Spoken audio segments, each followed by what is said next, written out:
သူမကမျက်နှာပေါ်မှာမပြရဲတော့အတင်းပြုံးပြပြီးပြန်ရောက်လာတာကောင်းပါတယ်ပြန်ရောက်လာတာကောင်းပါတယ်လို့ပြောရှာတယ်အဲ့ဒီအချိန်မှာပဲငါအယိုးလေးထိမုန်းတီးရတဲ့နောက်တစ်ယောက်ကသတင်းကြားတာနဲ့ဒီကိုအပြေးရောက်လာတယ်လင်းဝမ်ဝ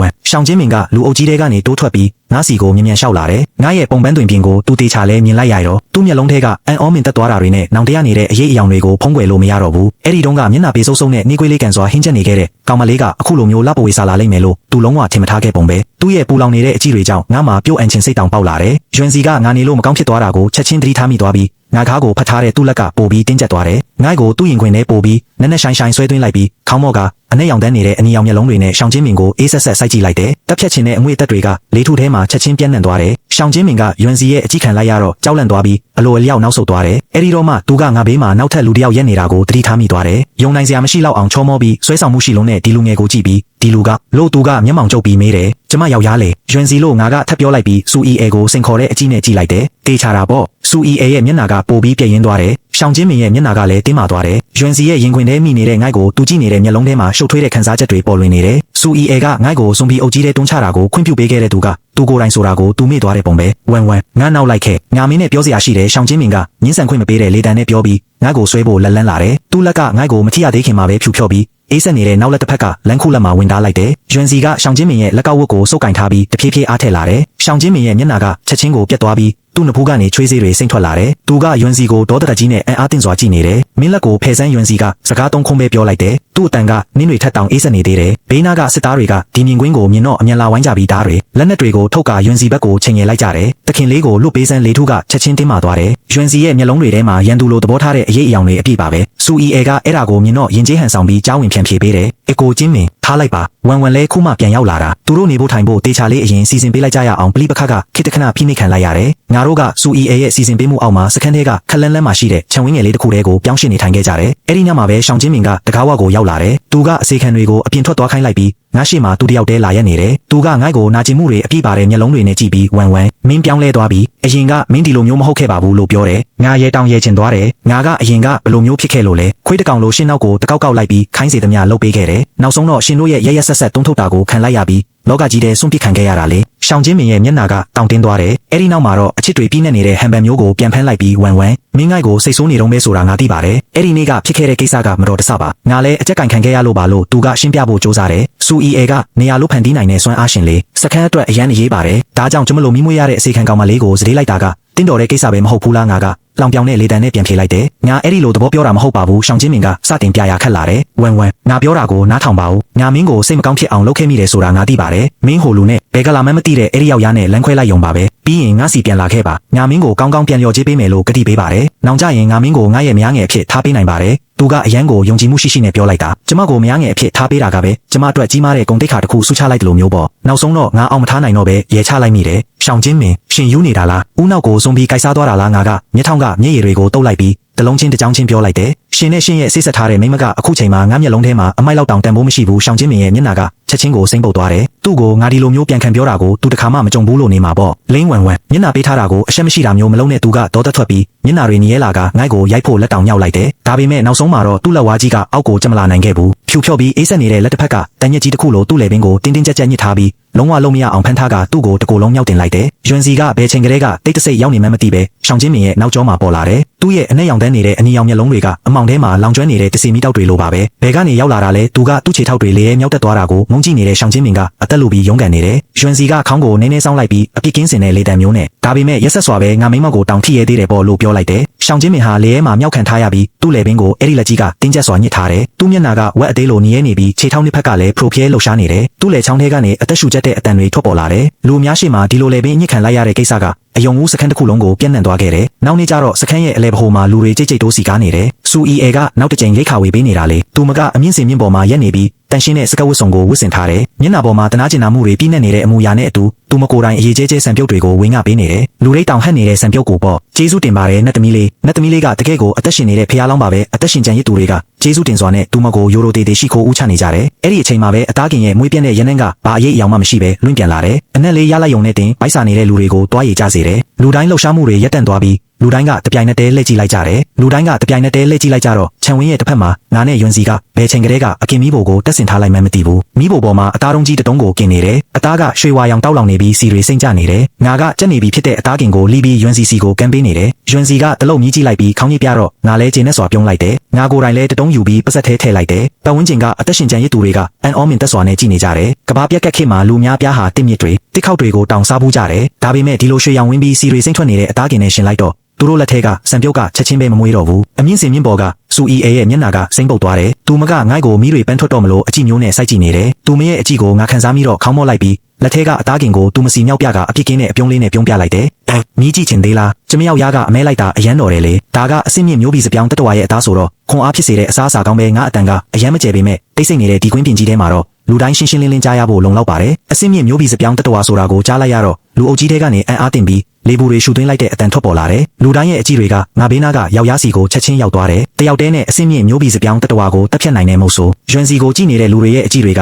မင်တက်အန်အောမှုကနေလုံးလုံးရလျာလေးစားသွားတဲ့အကြည့်တွေအဖြစ်ပြောင်းလဲသွားတယ်စူအီအေရဲ့မျက်နှာကပိုဆိုးသွားတယ်လက်သေးတွေစိုက်ဝင်ပြီးလက်ဖွားမှာသွေးရတွေထင်လာတဲ့အထိသူမလက်တီးကိုတင်းတင်းဆုပ်ထားတယ်သူမကငိုက်ကိုသူမထက်ပိုအာနာရှိသွားတာမျိုးအဖြစ်မခံနိုင်ဘူးသူမခေါင်းထဲမှာချက်ချင်းဆိုသလိုပဲဆိုးရွားယုံမာတဲ့အတွေ့တစ်ခုပေါ်လာတယ်သူမကဘာမှမသိချင်အောင်ဆောင်ပြီးအင်ဂျီလက်စွပ်ထဲမှာဝတ်ထားတဲ့လက်ကိုလွတ်ချကလက်ချောင်းထိပ်လေးတွေကိုဖိုးဖိုးလေးလှုပ်ရှားလိုက်တယ်သူမရဲ့နေရာလိုထဲကနေသတိမထားမိနိုင်တဲ့တစ်သားလောင်အိမ်တစ်ခုကတိတ်တဆိတ်ထွက်လာပြီးစင်မြင့်ကြီးရဲ့အရေးထဲကိုကျသွားတယ်လောင်အိမ်တကားကိုသူမကစိတ်ဆွမ်းအင်သုံးပြီးတိတ်တဆိတ်ဖွင့်လိုက်တယ်အနီရောင်မျက်လုံးတွေနဲ့ကြွတ်တဆဲကောင်ကျော်လောက်ကအတန်ကျဲကြီးអော်ပြီးလောင်အိမ်ထဲကနေထွက်လာတယ်ပြီးတော့နယံထောင်းကနေမြ мян ဆန်ဆန်ပြေးထွက်လာပြီးငါးစီကိုတန်းတန်းမတ်မတ်ဦးတီလာတယ်အဲ့ဒါကသူမတိတ်တဆိတ်မွေးမြူထားတဲ့ဇွန်ဘီကြွက်တွေလေစူအီအေရဲ့နှုတ်ခမ်းထောက်မှာရက်ဆက်မှုတွေအပြည့်ပါတဲ့အေးဆက်ဆက်အပြုံးတစ်ခုပေါ်လာတယ်ငါဇွန်ဘီကြွက်တွေအကိုက်ခံရတာကိုမြင်တွေ့ဖို့သူမစောင့်မျှော်နေတယ်ပြီးရင်ယောဂဘိုးဖြန့်ဖြူးသူအဖြစ်လူတိုင်းရှိမှငိုက်ကိုဆွဆွဲပြီးအပြစ်ပုံချတော့မှလေဒါပေမဲ့မျောလင့်ထားတဲ့အော်ဟစ်တန်တွေရုပ်ရုပ်တဲတဲဖြစ်မှုတွေကပေါ်ပေါက်မလာခဲ့ဘူးအဲ့ဒီရက်ဆက်ကျန်းကျုပ်ပုံရတဲ့ဇွန်ဘီကြွက်တွေဟာငါးချေထောင်းနဲ့သုံးပေအကွာလောက်ကိုရောက်တဲ့အခါတပြိုင်နက်တည်းရက်တန်သွားကြတယ်သူတို့ရဲ့အမွေးတွေကထောင်မက်နေပြီးတုံရင်နေကြတယ်ကြောက်လန့်မှုတွေအပြည့်ပါတဲ့ညှိတွားတန်တွေသူတို့လည်းချောင်းထဲကနေထွက်ပေါ်လာတ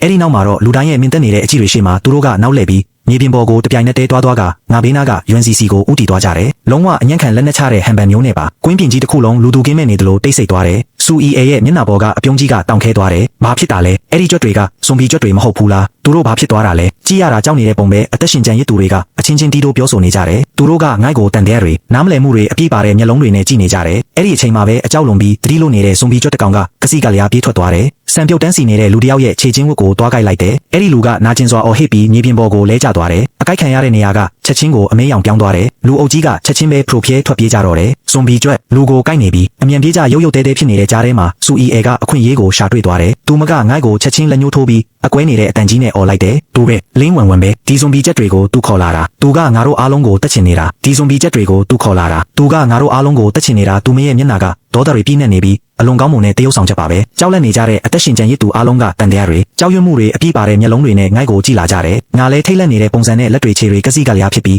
ချက်ချင်းပဲလဲကြတော့မလို့ရင်းရိုင်သွားတယ်ဟုတ်ဘူးငါမဟုတ်ဘူးငါလဲကြမလို့ဖြစ်သွားတဲ့အချိန်မှာပဲပွာလေးတစ်ထည်မြေပြင်ပေါ်မတော်တဆပြုတ်ကျသွားစေလိုက်တယ်ပွာလေးကငါနဲ့စူအီအေကြားကလွတ်နေတဲ့မြေပြင်ပေါ်ကိုကျသွားတယ်အဲ့ဒါကဒီမနက် UNC ရဲ့လက်ကိုငါတုပ်ပေးထားတဲ့ပွာလေးလေအဲ့ဒီပွာပေါ်မှာသူ့ရဲ့ပြင်းထန်တဲ့မွေးရနှံတွေကျန်နေသေးတယ်နောက်တစ်စက္ကန့်မှာပဲမြေပြင်ပေါ်မှာတွားသွားနေတဲ့ဇွန်ဘီကြွက်တွေဟာအကောင်းဆုံးမြုပ်ဆွဲတဲ့အနံ့ကိုရလိုက်တယ်လို့မျိုးချက်ချင်းပဲယူသွတ်သွားကြတယ်သူတို့ကဘသူ့ကိုမှဂယုမဆိုင်တော့ပဲတွေးရောင်လွှမ်းနေတဲ့မျက်လုံးနီနီတွေနဲ့ယူသွတ်နေတဲ့အဲ့ဒီပွာလေးစီကိုအယူမူပြေးသွားကြတယ်စူအီအေကပွာရဲ့တခြားတစ်ဖက်မှာအတိအကျရက်နေတာလေရှင်စရာကောင်းတဲ့အကောင်အုပ်ကြီးကသူ့မစီကိုခုံအုပ်လာတာကိုမြင်တော့စူအီအေခမညာလက်လုံးလို့အသက်တောင်ထွက်မတက်ပဲသူမကအတန်ကျဲကြီးနဲ့အော်ဟစ်လိုက်တော့သူမရဲ့ပတ်ပတ်လည်မှာချက်ချင်းဆိုသလိုနေရာလို့ကာကွယ်ရေးနယံအကြည့်အောင်အဝိုင်းကြီးတစ်ခုပေါ်လာတယ်။ဇွန်ဘီကြွက်တွေကနယံကိုဝင်တိုက်မိပေမဲ့နည်းနည်းလေးတောင်ဖောက်ဝင်လို့မရဘူး။ဒါပေမဲ့အဲ့ဒီနေရာမှာရှိနေတဲ့လူအားလုံးကအဲ့ဒီကြွက်တွေကိုကြည့်ဖို့စိတ်မဝင်စားကြတော့ဘူး။လူတိုင်းကစူအီအေရဲ့ခြေထောက်နားကိုပဲစူးစူးဆိုင်ဆိုင်ကြည့်နေကြတယ်။ဘာလို့လဲဆိုတော့သူမကအရေးပေါ်အခြေအနေမှာနေရာလို့စိတ်ဆွမ်းအင်ကိုတုံးလိုက်တဲ့အတွက်သူမရဲ့ပစ္စည်းသိမ်းဆဲတဲ့နေရာလို့ကနေခဏတာယိုစိမ့်မှုတွေဖြစ်သွားလို့ပဲ။စူညံတဲ့အတန်တွေနဲ့အတူရေတွက်လို့မရနိုင်တဲ့ပစ္စည်းတွေကသူမပတ်ဝန်းကျင်လေထဲကနေပြုတ်ကျလာပြီးသူမချေရနားမှာတောင်ပိုးလေးတစ်ခုလိုပုံကျသွားတယ်။အဲ့ဒီမှာပိုးသားတွေဖဲသားတွေရှိတယ်။စိန်လက်ဝိယတနာတွေတက်ရလာပါတဲ့အချိုပွဲမုံတွေရှိတယ်။တန်မိုးကြီးလာတဲ့အရက်စီတွေတောင်အများကြီးပါသေးတယ်။အဲ့ဒီပစ္စည်းတွေကကဘာပြက်ကက်ခေတ်မှာရွှေထက်တောင်တန်မိုးရှိတဲ့စိန်ခံပစ္စည်းတွေလေ။ကွင်းပြင်ကြီးတစ်ခုလုံးအကြတန်တောင်ကြားရလောက်အောင်တိတ်ဆိတ်သွားတယ်။အသက်ရှင်ကျန်ရစ်သူတွေက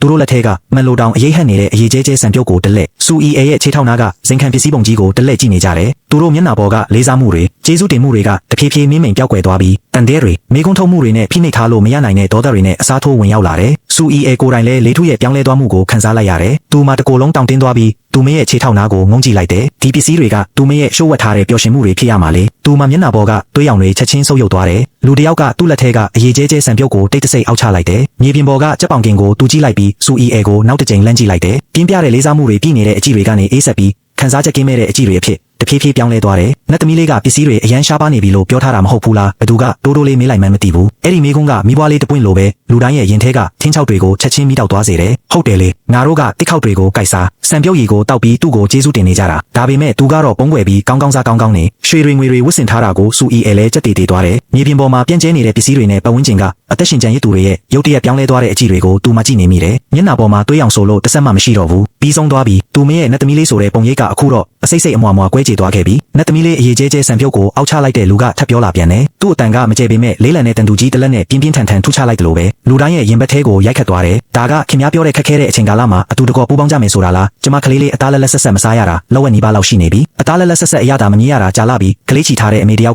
မြေပြင်ပေါ်ကကြက်ပေါင်ကင်ကိုကြည့်ရင်မျက်ရည်တွေတိတ်တဆိတ်ကျဆင်းလာတယ်။ငါတို့တွေနေ့တိုင်းရှေ့တန်းမှာအတေလဲတိုက်ပွဲဝင်နေကြတာအပြန်မှာရလိုက်တာကလူရိတ်တောင်ဟန့်နေတဲ့ဆံပြုတ်တကံပဲခြေထောက်တစ်ဖက်ပြက်နေတဲ့အဖိုးအိုတယောက်ကကိုလောင်ပြောင်တယ်လို့ရေမောလိုက်တယ်။ဒါပေမဲ့ငါတို့နဲ့သမီးလေးလိုလေးစားရတဲ့ခင်ဗျားကတော့ဒီလိုဟာတွေစားနေတာပေါ့မိကုန်းတစ်ခုချင်းစီကဓာတ်တစ်ချောင်းလိုစူအီအေကိုထိုးဆိုင်နေတယ်။သူမမျက်နှာကအတော်လေးဝမ်းနည်းစရာကောင်းနေပြီးနှုတ်ခမ်းတွေတုံရင်တွေကစကားတခွန်းတောင်ထွက်မလာနိုင်တော့ဘူးမဟုတ်ပါဘူးအားလုံးပဲကျွန်မရှင်းပြတာကိုနားထောင်ကြပါဦးနောက်ဆုံးတော့သူမအတန်ထွက်လာခဲ့တယ်ဒါပေမဲ့သူမတန်က6ကပ်ပြီးအကွဲနေတယ်ဒီပစ္စည်းတွေကမဟာဗျူဟာမြောက်ရိတ်ခါတွေပါစခန်းအတွက်အရေးကြီးဆုံးလူတွေအတွက်တင်ဆက်ထားတဲ့အရာတွေပါဒီရှင်းပြချက်ကိုသူမကိုယ်တိုင်တောင်မယုံကြည်ဘူးလူအုပ်ကြီးတွေကနေငါကမတော်တဆငိုတန်လေးထွက်သွားတယ်လို့မျိုးအတန်လေးထုတ်လိုက်တယ်ငါပါဆက်ကိုငါပြန်ပိတ်လိုက်ပြီးနာကျင်မှုတွေမယုံကြည်နိုင်မှုတွေအပြည့်ပါတဲ့မျက်လုံးတွေနဲ့စူအီအေကိုကြည့်လိုက်တယ်တကယ်ပဲဒီလိုလားငါကဘေးနားကယွန်းစီကိုလှည့်ကြည့်လိုက်တယ်ဘေးနားကလူတွေအတိအကျကြားနိုင်လောက်တဲ့မတိုးမကျဲအတန်လေးနဲ့ရောက်ရရှင်ကလည်းအစ်စ်မြင့်စွမ်းအားရှင်ပဲလေရှင်လဲစခန်းကိုကာကွယ်ဖို့အတွက်တန်ရာရခဲ့တာပဲဘာလို့ရှင်စီမှာကြတော့အဲ့ဒီမဟာဗျူဟာမြောက်ရိတ်ခါတွေမရှိရတာလဲလို့ငါကပြောရင်းနဲ့နာကျင်နေတဲ့ပုံစံမျိုးယွန်းစီရဲ့လက်မောင်းကိုပုတ်တက်လိုက်တယ်ယွန်းစီကခေါင်းညိတ်ပြီးခေါင်းငုံကငိုက်ကိုစူးစူးဆိုင်ဆိုင်ကြည့်လာတယ်ငါစကားကသူ့အတွက်အထွတ်မြတ်ထားရတဲ့အမိန့်တစ်ခုလိုပဲလူတိုင်းရဲ့အကြည့်တွေကချက်ချင်းပဲယွန်းစီကိုရောက်သွားတယ်ဟုတ်တယ်လေဒီအကိုကကြည့်ရတာအရန်တန်မာတဲ့ပုံပဲဘာလို့သူ့စီမှာမရှိရတာလဲဒါမှမဟုတ်နတ်သမီးလေးနဲ့ရင်းနှီးတဲ့သူတွေကိုမှအရေးအကြီးဆုံးလူတွေလို့သတ်မှတ်တာလားဒါကမတရားဘူးလေလူအုပ်ကြီးကလုံးဝရုပ်တဲတဲဖြစ်သွားတယ်အချိန်ကြာမြင့်စွာဆူဆောင်းထားတဲ့စာလောင်မှုတိတ်မှုတွေလှည့်စားခံရတဲ့အတွက်ဖြစ်ပေါ်လာတဲ့ဒေါသတွေအားလုံးကဒီအချိန်မှာပောက်ကွဲထွက်လာတယ်ပစ္စည်းတွေထုတ်ပေးစမ်းခင်များရဲ့တင်းဆဲတဲ့နေရာလို့ကိုဖွင့်ပေးငါတို့အစားအစာလိုချင်တဲ့အသက်ရှင်ကျန်ရစ်သူတွေကမျက်လုံးတွေနီးရဲလာပြီးတဖြည်းဖြည်းရှေ့ကိုတိုးလာကြတယ်သူတို့လက်မပါရဲကြပေမဲ့စူပေါင်းထားတဲ့ PR တွေကစူအီအေကိုဝါမျိုးလုံးတက်ပဲစောက်ကြဆန်မင်းတို့ကပုံကန်ချင်နေကြတာလားစောက်ကြဆန်ရှောင်းချင်းမင်ကနောက်ဆုံးတော့တေးမခံနိုင်တော့ဘူးသူကစူအီအေရှေ့ကိုပြေးထွက်သွားပြီးရှေ့လျားတဲ့ဓာတ်ကိုဆွဲထုတ်ကအတန်ကျဲကြီးနဲ့အော်ဟစ်လိုက်တယ်နတ်သမီးလေးတာမရှိရင်မင်းတို့ကောင်တွေငတ်တေနေတာကြပြီအခုများတော့နတ်သမီးလေးကိုစော်ကားရဲတယ်ပေါ့သူ့ရဲ့စကားတွေကအခြေအနေကိုမငြိမ်သက်သွားစေတဲ့အပြင်စူပွက်နေတဲ့ CO တွေကိုရေအေးတစ်ခွက်လောင်းထည့်လိုက်တယ်လို့ဖြစ်သွားတယ်ခုညက်တေတက်ရလားခန္ဓာကိုယ်ထွားချိုင်းတဲ့လူကြီးတစ်ယောက်ကမြေပြင်ကိုတတွေးထွေးချလိုက်တယ်ငါတို့ကသူ့ကိုကောင်းကောင်းစားကောင်းကောင်းနေရအောင်နေ့တိုင်းအသေးလဲအလုပ်လုပ်ပေးနေရတာရှောင်းချင်း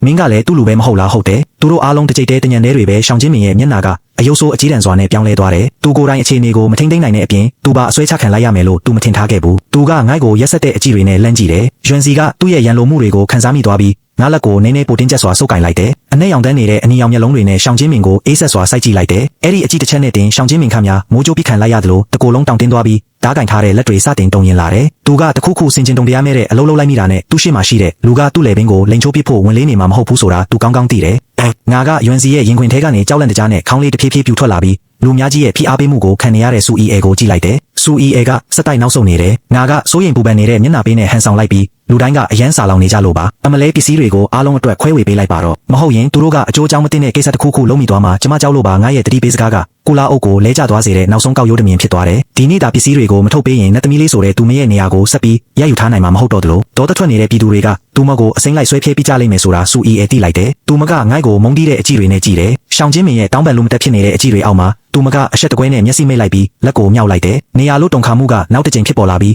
အတန်ကျဲကြီးနဲ့အတူပစ္စည်းများပြားလေထဲကနေပြုတ်ကျလာတယ်အသား6တစ်တာတွေဆန်အိတ်တွေလေပူနဲ့လန်းထားတဲ့ဝတ်သား6တွေစီတိုဖူးအမျိုးမျိုးနဲ့တန်ဖိုးကြီးဆေးဝါးတစ်တာတွေကတောင်ပို့လေးတစ်ခုလိုပုံကျသွားတယ်ကွင်းပြင်ကြီးတစ်ခုလုံးချက်ချင်းတိတ်ဆိတ်သွားတယ်နောက်တစ်စက္ကန့်မှာပဲလူအုပ်ကြီးကမိုးချင်းတန်လိုကျဲလောင်စွာအော်ဟစ်လိုက်ကြပြီးပစ္စည်းပုံကြီးစီကိုအယူမူပြေးသွားကြတယ်စူအီအေကလူရက်ခံလိုက်ရလို့ဟာလာဟင်းလင်းဖြစ်သွားတဲ့မြေပြင်ကိုကြည့်နေတယ်အရင်ကသူမကိုရှိခိုးဦးချခဲ့ကြပေမဲ့အခုတော့တားရဲတိရစ္ဆာန်တွေလိုအစားအစာတွေကိုလူရက်နေကြတဲ့အသက်ရှင်ကျန်ရစ်သူတွေကိုကြည့်ရင်သူမတကိုယ်လုံးတုံရင်လာတယ်လဲချောင်းတဲ့အထိသွေးတွေပန်းတက်လာပေမဲ့ သူမကအတင်းခက်ခက်ခဲခဲပြန်မြုပ်ချလိုက်ရတယ်သူမရှုံးသွားပြီးလုံးလုံးရကိုရှုံးနေသွားခဲ့ပြီးငါကအောင်ပွဲရဲ့အတီးအပွင့်တွေကိုခန်းစားဖို့အခွင့်အရေးတောင်မရလိုက်ဘူးငါဘိုက်ထဲမှာပြင်းပြင်းထန်ထန်မွေနှောက်နေတယ်လို့ဖြစ်လာတယ်ပြုတ်အန်ချင်တဲ့ခန်းစားချက်ကလက်ချောင်းထိဆန်တက်လာတယ်ငါကပါဇက်ကိုပိတ်ပြီးအဲ့ဒီခန်းစားချက်ကိုအတင်းဖိနှိပ်ထားဖို့စူးစမ်းလိုက်တယ်ငါမျက်နှာကချက်ချင်းပြောင်းလဲသွားတယ်ဘေးနားကယွန်စီကလည်းချက်ချင်းသတိထားမိသွားတယ်သူကငါလက်မောင်းကိုတင်းကျပ်စွာဖတ်ထားပြီးအနဲ့ရောင်တန်းနေတဲ့အနီရောင်မျက်လုံးတွေနဲ့နှုံးကြည့်လာကတန်တရာနေနဲ့မင်းပါဖြစ်လို့လဲလို့မေးတယ်သူ့အတန်မှာသူကိုယ်တိုင်တောင်သတိမထားမိတဲ့စိုးရိမ်ပူပန်မှုတွေပါနေတယ်အေးဆက်နေတဲ့လက်ဖွားကငါကြောပြင်ကိုလာထိတယ်နူးညံ့ပေမဲ့စင်ကြဲတဲ့စွမ်းအင်တွေကစီးဝင်လာပြီးမွေနောက်နေတဲ့ငါဘိုက်ကိုတက်တာစေတယ်အစိမ့်မိတာလားသူ့အတန်ကအေးဆက်သွားပြီးပတ်ဝန်းကျင်ကလေထုအပူချိန်ကလည်းနည်းနည်းကျဆင်းသွားတယ်သူခက်လိုက်တဲ့အစိတ်လားသူစူအီအဲကိုပြောနေမှန်းငါချက်ချင်းနားလည်လိုက်တယ်ငါကအားနေစွာနဲ့လက်ကပြလိုက်ပြီးသူ့ကိုမိထားကဘာမှမပြောတော့ဘူးသူကလူတိုင်းရဲ့အန်အောနေတဲ့အကြည့်တွေကြားထဲမှာပဲငါ့ကိုချက်ချင်းပွေ့ချီလိုက်ပြီ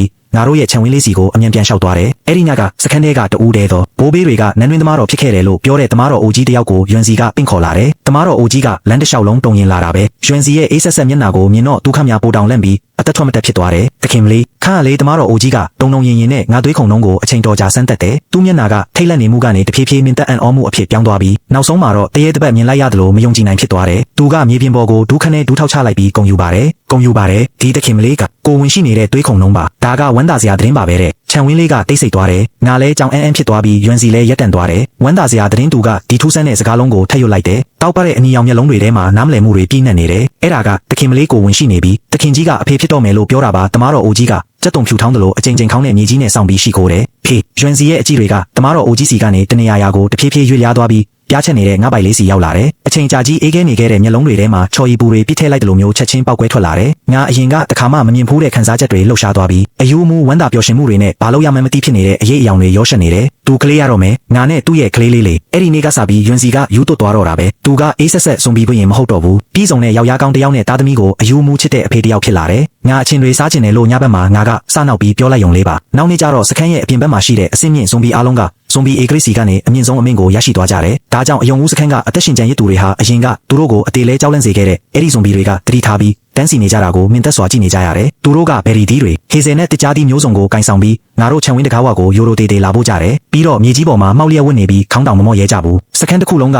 ငါရဲ့ကိုဝင်ဆောင်ချိန်အတွက်ရိတ်ခါထောက်ပံ့ရေးစခန်းကြီးဖြစ်သွားတော့တာပဲ။ဒါပေမဲ့ငါခန္ဓာကိုယ်ကတော့နေ့စဉ်နဲ့အမျှအားနည်းလာတယ်။ငါဘိုက်ထဲကအသက်သွေးကြောလေးကဒရင်းနဲ့ကြီးတစ်ခုလုံးငါရဲ့အသက်ဆွမ်းအင်တွေကိုအယူမူဆုပ်ယူနေတယ်။ညာခံစားမိတာကတနေကုန်အိတ်ချင်နေပြီးမျက်နှာကလည်းစက်ကူလိုဖြူဖြော့နေတယ်။စူအီအဲအတွက်အခွင့်အရေးရောက်လာပြီလေ။သူမရဲ့နတ်သမီးလေးဆိုတဲ့ဂုံပုတ်အယောင်ဝါရုပ်သိမ်းခံလိုက်ရပေမဲ့နောက်ဆုံးမှာတော့သူမကစခန်းတီထောင်သူရဲ့စိတ်ဆက်ထားသူလေမကြခင်မှာပဲသူမဖြန့်လိုက်တဲ့ကောလာဟလအစ်စ်တွေကစခန်းထဲမှာတိတ်တဆိတ်ပြန့်နှံ့သွားတယ်တရင်ကြပြီးပြီလားဝမ်ကိုဝင်ရှိနေတာလူသားမဟုတ်ဘူးတဲ့သူမယောက်ျားကလည်းပုံမှန်လူမဟုတ်တာသူမပိုက်ထဲမှာဘာကောင်းတဲ့အရာရှိနိုင်မှာလဲအဲ့ဒါမိတ်စာပဲအဲ့ဒီအကောင်ကဝမ်ရဲ့အသက်ကိုဆုပ်ယူနေတာသူသာမွေးလာရင်ငါတို့စခန်းတစ်ခုလုံးဒုက္ခရောက်ကုန်တော့မှာတဲ့ထိတ်လန့်ကြောက်ရွံ့မှုကစာလောင်မှုထက်လူတွေရဲ့စိတ်ကိုပိုပြီးဖျက်ဆီးနိုင်စွမ်းရှိတယ်ဘိုက်ထဲကကလေးကမိခင်ရဲ့ခန္ဓာကိုယ်ထဲကအာဟာရဓာတ်တွေကိုအယူမူဆုပ်ယူနေတဲ့ပန်းတပွင့်လိုပဲငါဘိုက်ကတနေ့တခြားပိုကြီးလာတယ်မကြခင်မှာပဲ6 လပြည့်သွားခဲ့တယ်တစ်ချိန်တည်းမှာပဲရှောင်းချင်းမင်ကလည်းငြိမ်မနေခဲ့ဘူးစခန်းကအထက်လူကြီးတွေကတကယ်တော့ယွန်စီရဲ့စွမ်းအားကိုကြောက်နေကြတာလေအခုတော့ရှောင်းချင်းမင်နဲ့ပူးပေါင်းပြီးအပြစ်ကင်းတဲ့အကြောင်းပြချက်တစ်ခုကိုရှာတွေ့သွားကြပြီအဲ့ဒီနေ့ကစူအီအဲလိုမျိုးစွမ်းအားရှင်ရာနဲ့ချီကိုရှောင်းချင်းမင်ကခေါ်ယူလာပြီးငါတို့ရဲ့ခြံဝင်းလေးကိုထွက်ပေါက်မရှိအောင်ဝိုင်းရံထားလိုက်ကြတယ်။ရှောင်းချင်းမင်ကရှေ့ဆုံးမှာရက်နေတယ်။သူ့ခြေထောက်တစ်ဖက်ကိုကြောက်ပက်တီးအထူကြီးစီးထားရတယ်။အဲ့ဒါအရင်တစ်ခေါက်ကယွန်စီဆုံးမလိုက်တဲ့တန်ရလေ။သူကတုတ်ကောက်ကိုအားပြုရက်နေပြီးမျက်နှာကိုတီတင်းထားကဝမ်စခန်းရဲ့လုံခြုံရေးအတွက်မင်းပိုက်ထဲကမိစ္ဆာကိုဖျက်ဆီးပြရမယ်လို့ပြောတယ်။ငါကတကားပေါင်ကိုအားနှင်းစွာမိရင်လောင်ပြောင်ရဲမောလိုက်တယ်။ယွန်စီကခုလေးတင်ပြုတ်ထားတဲ့အသားစုပ်ပြုတ်ကန်ကိုကင်ပြီးအိမ်ထဲကထွက်လာတယ်။အပြင်ဘက်ကအခြေအနေကိုမြင်လိုက်တော့သူ့မျက်လုံးတွေကချက်ချင်းအေးဆက်သွားတယ်။သူကပကံကိုငါလက်ထဲတီတီငိမ့်ငိမ့်ထည့်ပေးလိုက်ပြီးခြေလန်းတလန်းချင်းစီအပြင်ကိုရှောက်သွားတယ်။သူကအဲ့ဒီစွမ်းအားရှင်တွေကိုလှည့်တောင်မကြည့်ဘူး။မိမောင်နေတဲ့ကောင်းကင်ကြီးကိုမောကြည့်လိုက်ပြီးငရဲပုံကနေထွက်ပေါ်လာတဲ့ဟိန်းဟောက်တန်လိုမျိုးအတန်နဲ့ကြီးတစ်ခုကိုထုတ်လွှတ်လိုက်တယ်။အဲ့ဒီအချိန်မှာပဲသူ့ရဲ့လူသားတစ်ယောက်လိုဟန်ဆောင်ထားမှုတွေအားလုံးကွာကျသွားခဲ့ပြီးငွေရောင်စံပင်တွေကလွင်ခနဲဖြစ်သွားပြီးအနက်ရောင်ဝိယုံနဲ့ကဘာကြီးကိုဖျက်ဆီးပစ်နိုင်တဲ့ဇွန်ဘီအေဂရိရဲ့အာနာဆက်တွေကလိုင်းလုံးကြီးတွေလိုစခန်းတစ်ခုလုံးကိုရိုက်ခတ်သွားတယ်။သူ့ရဲ့ဟိန်းဟောက်တန်ကအဝေးကြီးအထိပဲတင်ထက်သွားတယ်။မြေကြီးတွေစတင်တုန်ခါလာတယ်။မြို့ရိုးအပြင်ဘက်ကမိုးကုတ်ဆက်ဝိုင်းစီကနေအမဲရောင်ပင်လယ်ရေလိုင်းကြီးတွေလိုဇွန်ဘီတောင်းနဲ့ချီပြီးအရက်မျက်နှာအတီးတီးကနေအယုံဦးစခန်းစီကိုချီတက်လာကြတယ်။စခန်းကိုကာကွယ်ဖို့မင်းပိုက်ထဲကအရာကိုဖျက်ဆီးပြရမယ်ရှောင်းချင်းမင်ကငိုက်ကိုလက်ညှိုးထိုးပြီးအကွဲနေတဲ့အတန်နဲ့ပြောတယ်။ယွန်စီကအလောင်းတောင်ပုံနဲ့တွေးပင်လယ်တွေကြားထဲမှာမက်မက်ရက်နေတယ်။သူတယောက်တည်းကစွမ်းအားရှင်ရာနဲ့ချီကိုရင်ဆိုင်တိုက်ခိုက်နေတာ။ရေခဲလံတွေမီးလုံးတွေနဲ့တစ်နွယ်ပင်တွေပုံစံမျိုးမျိုးနဲ့တိုက်ခိုက်မှုတွေသူ့အပေါ်ကြားရောက်လာပေမဲ့သူ့အင်ဂျီစလေးကိုတောင်မလောက်ခတ်စေနိုင်ဘူးသူကခညာလာတဲ့တင်မင်းတမန်တပါလိုပဲအသက်ဝိညာဉ်တွေကိုတစ်ခုပြီးတစ်ခုလွယ်လွယ်ကူကူရိတ်သိမ်းနေတယ်ရှောင်းချင်းမင်းရဲ့ကောင်းနေသေးတဲ့နောက်ခြေထောက်တစ်ဖက်ကလည်း သူ့ရဲ့ကိုယ်ပိုင်လောက်ရက်တွေကြောင့်ပဲဆက်ပြီးမထိန်သိမ်းနိုင်တော့ဘူးအာတနာစရာကောင်းလာတဲ့ရှောင်းချင်းမင်းရဲ့အော်ဟစ်တန်ကစစ်မြင်းပြင်ရဲ့ဗရန်ပါတာအတန်တွေကြားထဲမှာနှင်းမြုပ်ပြောက်ကွယ်သွားတယ်ငါကဒီအရာအလုံးကိုစိုးရိမ်ပူပန်စွာနဲ့ကြည့်နေမိတယ်ငါနဲ့ယွန်စီကြားကအားနည်းနေတဲ့ဆက်သွယ်မှုကိုအတင်းသုံးပြီးဇွန်ဘီတွေကိုနေရာချထားဖို့အမိန့်ပေးကသူ့အပေါ်ကြားရောက်နေတဲ့ဖိအားတွေကိုရှော့ချပေးဖို့ကြိုးစားတယ်အဲ့ဒီအချိန်မှာပဲငါနောက်ကျောဘက်ကနေရာလုကရုတ်တရက်လိန်ကောက်သွားတယ်တေးလိုက်တော့လင်းဝမ်ဝမ်မင်းပိုက်ထဲကတတဝါကြီးနဲ့အတူတေးလိုက်တော့စူအီအေကရက်ဆက်တဲ့မျက်နှာပေးနဲ့နေရာလုအကွဲကြောင်းထဲကနေထွက်လာပြီးထက်မြက်တဲ့နေရာလုတားကိုကင်ကာငါးပိုက်ကိုအားကုန်လန်းထိုးလိုက်တယ်ငါရှောင်ချိန်မရလိုက်ဘူးဘုတ်ဒါကအသားတွေကိုစိုက်ဝင်သွားတဲ့အတန်နဲ့အတူပြင်းထန်တဲ့နာကျင်မှုကဖျက်ပြေးသွားတယ်ငါခေါင်းငုံပြီးငိုက်ကိုယ်ထဲစိုက်ဝင်နေတဲ့ဓာတ်ကိုကြည့်လိုက်တယ်ငါကိုယ်ထဲစိုက်ဝင်နေတဲ့ဓာတ်ကြောင့်အရာအလုံးအမောင်ကျသွားတယ်ခင်အင်းယွန်စီကငါရဲ့နာကျင်မှုကိုခံစားမိသွားပြီးမိုးချင်းတန်လိုကျဲလောင်တဲ့ဟင်းဟောက်တန်ကြီးကိုထုတ်လွတ်လိုက်တယ်သူကစူအီအေရှိကိုချက်ချင်းရောက်လာတယ်တောက်ပတဲ့အနီရောင်မျက်လုံးတွေထဲမှာအရာအလုံးကိုလောင်ကျွမ်းပြည့်မဲ့ယူသွမှုတွေပြည့်နေတယ်သူကစူအီအေရဲ့လေဘင်းကိုတင်းကျပ်စွာညှစ်ထားပြီးနောက်လက်တစ်ဖက်ကတော့သူမရဲ့ရင်ဘတ်ထဲကိုတိုက်ရိုက်ထိုးဖောက်ဝင်သွားတယ်မင်းကသူ့ကိုတောင်ထိရဲတယ်ပေါ့သူကစကားလုံးတစ်လုံးချင်းစီကိုတွားကြိတ်ပြီးရှင်းရှင်းလင်းလင်းပြောလိုက်တယ်ပြီးတော့သူ့လက်ကိုအမြန်ပြန်ဆွဲထုတ်လိုက်တယ်တောက်ပတ်နေတဲ့ခိစရဲဆေးလေးတစ်စိကသူ့လက်ဖွားထဲမှာပါလာတယ်အဲ့ဒါကစူအီအေရဲ့စွမ်းအင်အရင်းမြစ်လေခန့်သူကမဆိုင်မတော့ပဲအဲ့ဒါကိုညှစ်ခွဲပစ်လိုက်တယ်စူအီအေစီကနေလူသားတစ်ယောက်ရဲ့အတန်နဲ့မတူတဲ့ဆူရှာတဲ့အော်ဟစ်တန်ကြီးထွက်ပေါ်လာတယ်စွမ်းအင်တွေစုပ်ယူခံလိုက်ရပြီးသူမကချက်ချင်းကိုအိုမင်းရင်ရော်သွားတယ်ယွန်စီကသူမကိုထပ်ပြီးလှည့်မကြည့်တော့ဘူးသတိလစ်နေတဲ့ငိုက်ကိုပွေ့ချီပြီးဝိုင်းရံထားတဲ့ကြားထဲကနေထွက်လာခဲ့တယ်ငါတို့တိတ်တဆိတ်ပုံးကွယ်လို့ရမယ်ကူတစ်ခုတည်းကိုထွက်ပြေးလာခဲ့တယ်ငါရဲ့အသက်ရှူတန်တွေကတဖြည်းဖြည်းပိုပြီးအားနည်းလာတယ်ယွန်စီကငိုက်ကိုပွေ့ဖက်ထားရင်တဆက်ဆက်တုံရင်နေတယ်ဘာမဆိုလုံးနိုင်စွမ်းရှိတဲ့သူ့လက်တွေကအခုအချိန်မှာတော့ဘာတစ်ခုမှလုံးမပေးနိုင်တော့ဘူးလေဝမ်ဝမ်မအိတ်သွားနဲ့လေသူကငါနာမည်ကိုထက်ခါတလဲလဲခေါ်နေတယ်သူ့အတန်ထဲမှာအရင်ကတခါမှမရှိခဲ့ဘူးတဲ့ကြောက်လန့်မှုတွေနဲ့တောင်းပန်မှုတွေပြည့်နှက်နေတယ်ငါကိုခန္ဓာကတဖြည်းဖြည်းအေးဆက်လာတယ်လို့ခံစားလိုက်ရတယ်ရုတ်တရက်ယွန်စီကတခုခုကိုဆုံးဖြတ်ချက်ချလိုက်တယ်လို့ပဲသူကခေါင်းငုံပြီးငါနဘူးပေါ်ကိုအေးဆက်တဲ့အနမ်းတပွင့်ပေးလိုက်တယ်အဲ့ဒီနောက်သူကကိုယ့်ရင်ဘက်ကိုပြန်ဆွဲဖျက်လိုက်တယ်အမောင်ရတစ်ခုလုံးကိုတည်ဆောင်ထားသလိုမျိုးရွှေရောင်ရင်းရဲ့နှလုံးသားတစ်ခုကသူ့ရင်ကောင်းထဲမှာဖြည်းဖြည်းချင်းခုန်နေတယ်ဒါကဇွန်ဘီအေဂရီရဲ့အဖိုးတန်ကြောင်းမြတ်စွမ်းအင်တုံးလေသူကအဲ့ဒါကိုမဆိုင်မတော့ပဲဆွဲထုတ်လိုက်ပြီးငါပစက်ကိုဟာကအထဲကိုထည့်သွင်းပေးလိုက်တယ်ဆက်ပြီးအသက်ရှင်နေပေးပါဝမ်ဝမ်အဲ့ဒါကငါနောက်ဆုံးကြားလိုက်ရတဲ့စကားပဲငါပြန်တတိယလာတဲ့အချိန်မှာတော့ခန္ဓာကိုယ်ပေါ်ကတန်ရာတွေအားလုံးတက်တာသွားပြီးဘိုက်ထဲကကလေးကလည်းတီတီငိမ့်ငိမ့်နဲ့အားကောင်းကောင်းခုန်လုံနေတယ်ငါအသက်ရှင်သွားပြီးဒါပေမဲ့ယွန်စီသူကထောင်းတနေရာမှာကွေးကွေးလေးထိုင်နေတယ်သူ့အကြည့်တွေကဟာလာဟင်းလင်းဖြစ်နေပြီးလေချောင်းထဲကနေအတိတ်ပဲမရှိတဲ့ညီးသွားတန်တွေထွက်ပေါ်နေတယ်လမ်းပြောင်းနေတဲ့တာမန်ဇွန်ဘီတကောင်လိုပါပဲသူကအတွင်းစွမ်းအားတွေနဲ့အတိစိတ်ကိုဆုံးရှုံးသွားခဲ့ပြီလေငါသူ့ကိုဖတ်ထားရင်မျက်ရည်တွေတိတ်တဆိတ်ကျဆင်းလာတယ်ရပါတယ်ယောက်ျားရဲ့အရင်ကရှင်ကကျွန်မကိုကာကွယ်ပေးခဲ့တာပဲအခုကျွန်မကရှင်ကိုပြန်ကာကွယ်ပေးပါမယ်ငါကကြီးမားတဲ့ပိုက်ကြီးနဲ့တုံးသွားတဲ့ယွန်စီကိုခေါ်ပြီးတောထဲမှာအသက်ရှင်ရပ်တည်နိုင်ဖို့တိုက်ပွဲဝင်ခဲ့ရတယ်ဒါပေမဲ့နောက်ဆုံးမှာတော့ငါတို့လွတ်မြောက်အောင်မပြေးနိုင်ခဲ့ပါဘူးကြောက်ကမ်းပါးဆုံးမှာလက်နက်အပြည့်အစုံတပ်ဆင်ထားတဲ့စစ်တပ်ကိုဦးဆောင်ပြီးစူအီအေကငါတို့ကိုလမ်းမရှိတော့တဲ့အထိဝိုင်းရံထားလိုက်တယ်သူမကစွမ်းအားတွေဆုံးရှုံးသွားပေမဲ့ပိုပြီးအင်အားကြီးမားတဲ့မြောက်ပိုင်းအင်ပါယာကိုတွားခိုလုံပြီးငါတို့ကိုလိုက်လံတက်ဖြတ်ဖို့စစ်တပ်ကိုဦးဆောင်လာတာလင်းဝမ်ဝမ်နင်းရဲ့တေချိန်ရောက်ပြီးသူမကခန်းထားတဲ့စစ်ရထားပေါ်မှာရက်နေတယ်မျက်နာကပိန်ချိုင်းနေပေမဲ့မျက်လုံးတွေထဲမှာတော့အမုန်းတရားတွေအပြည့်ပါပဲမြားနဲ့ပြင်းများတွေကမိုးရွာသလိုကျဆင်းလာတယ်အတိအမဲနေတဲ့ယွန်စီကသူ့ရဲ့ဘီစစိမ့်နဲ့တင်ငိုက်ကိုကာကွယ်ဖို့ငါနောက်ကျောမှာတင်းတင်းကြပ်ကြပ်ရက်နေပေတယ်မြားပေါင်းများစွာကဖောက်ဝင်သွားပြီးသူ့ခန္ဓာကိုယ်ကသွေးတွေနဲ့ဖုံးလွှမ်းသွားပေမဲ့သူတလက်မှနောက်မဆုတ်ခဲ့ဘူးယွန်စီငါမျက်လုံးတွေပြဲထွက်မတက်ဖြစ်သွားပြီးနှလုံးသားကိုဓာတ်နဲ့အမွှန်းခံရတယ်လို့ပဲအဲ့ဒီအချိန်မှာတင်းမခံနိုင်လောက်တဲ့နာကျင်မှုတစ်ခုကငါစီးခုံစီကနေထွက်ပေါ်လာတယ်ရေမြွာပေါက်သွားပြီးငါကလေးမွေးတော့မယ်ကောင်းတယ်စူအီအေကအယူတယောက်လိုရေမောလိုက်တယ်သူ့ကိုတက်ပစ်ချေသူ့ဘိုက်ထဲကမိစာကိုဆွဲထုတ်လိုက်ကြစစ်သားတွေကဓာတ်တွေကိုမြောက်ပြီးထပ်တက်ဖို့ပြင်ကြတယ်မျောလင်းချက်မဲ့နေတဲ့အခြေအနေမှာငါကရှိသမျှခွန်အားအကုန်သုံးပြီးကောင်းကင်ကြီးကွဲထွက်မတက်ကျဲလောင်စွာအော်ဟစ်လိုက်တယ်ငါခန္ဓာကိုယ်အောက်ကနေအနီရောင်အလင်းတန်းတစ်ခုထွက်ပေါ်လာပြီးကောင်းကင်ရန်စီကိုပောက်ကွဲထွက်သွားတယ်ပြေးဝင်လာဖို့ပြင်နေတဲ့စစ်သားတွေအားလုံးရုတ်တရက်သူတို့ကိုလုံမရတော့တာကိုတွေ့လိုက်ရတယ်သူတို့ကိုယ်တည်းကစွမ်းအားတွေကဒီအော်တန်ကြောင့်အားလုံးပျောက်ကွယ်သွားခဲ့ပြီးနာကျင်မှုကနောက်တစ်ကြိမ်ပြန်ရောက်လာတယ်ငါကသွားကိုကြိတ်ထားရင်းသွေးတွေနဲ့ရှင်းနေတဲ့ယွန်စီရဲ့ကြောပြင်ကိုမိပြီးဒုတိယမြောက်ကလေးကိုမွေးဖွားလိုက်တယ်မင်းကလေးလေးကောင်မလေးရဲ့မျက်ရည်ကပူလဲလုံးလေးတစ်လုံးလိုပဲမျက်ထောင်ကနေစီးကျလာပြီးသွေးတွေပြည့်နေတဲ့ယွန်စီရဲ့ကြောပြင်ပေါ်ကိုကျသွားတယ်ရွှေရောင်အလင်းနှန်းတွေတောက်ပလာပြီးကြောက်စရာကောင်းတဲ့အဲ့ဒီတန်ရာတွေကမျက်စိရှိမှတင်အမျက်နှုံးနဲ့ပုံမှန်တိုင်းပြန်ကောင်းသွားတယ်သူ့ကိုယ်ပေါ်မှာစိုက်ဝင်နေတဲ့မြားတွေကလည်းတဖြည်းဖြည်းပြာဖြစ်ပြောင်းလဲသွားတယ်သူကဖြည်းဖြည်းချင်းလှည့်လာတယ်ဟာလာဟင်းလင်းဖြစ်နေတဲ့အဲ့ဒီမျက်လုံးတွေကတောက်ပတဲ့အနီရောင်မိတောက်တွေနဲ့အတူပြန်လဲလင်းလက်လာတယ်အရင်တစ်ခေါက်တွေအားလုံးထပ်ပိုးပြီးနှက်ဆိုင်ပြီးပို့ပြီးတော့လဲတောက်ပနေတယ်သူပြန်လာပြီးတော့ပို့ပြီးတမလာတယ်ငါရင်ခွင်ထဲကတားနဲ့သမီးကိုသူကြည့်လိုက်တယ်သူ့မျက်လုံးထဲမှာမပြောင်းလဲသေးတဲ့နူးညံ့မှုတွေရှိနေတယ်အဲ့ဒီနောက်သူခေါင်းမော့လိုက်ပြီးအောက်ဘက်ကြောက်ကမ်းပါးမှာကြောက်လန့်နေတဲ့စစ်တပ်နဲ့စစ်ရထားပေါ်မှာမျက်နှာဖြူရော်နေတဲ့စူအီအေကိုကြည့်လိုက်တယ်မင်းတို့အားလုံးတေးရမယ်သူ့အတန်ကမကျေပေမဲ့လူတိုင်းရဲ့နားထဲကိုရှင်းရှင်းလင်းလင်းရောက်သွားတယ်ဒါကအစုလိုက်အပြုံလိုက်တက်ဖြတ်မှုတစ်ခုဖြစ်လာတော့မှာပဲစူအီအေကိုယွန်စီကသူ့လက်နဲ့ကင်ပြီးအောက်ကိုပစ်ချလိုက်တယ်ဇွန်ဘီတွေစားဖို့အတွက်ကြောက်ကမ်းပါးပေါ်ကနေပစ်ချလိုက်တာမြောက်ပိုင်းအင်ပါယာရဲ့စစ်တပ်ကြီးလုံးဝပျက်စီးသွားတယ်ဖုံမှုတွေငြိမ်သက်သွားတဲ့အခါငါကရင်ခွင်ထဲကသမီးလေးကိုဖတ်ပြီးသူ့မပါလေးကိုနမ်းလိုက်တယ်သူမရဲ့မျက်ရည်နှစ်ပေါက်သုံးပေါက်လောက်က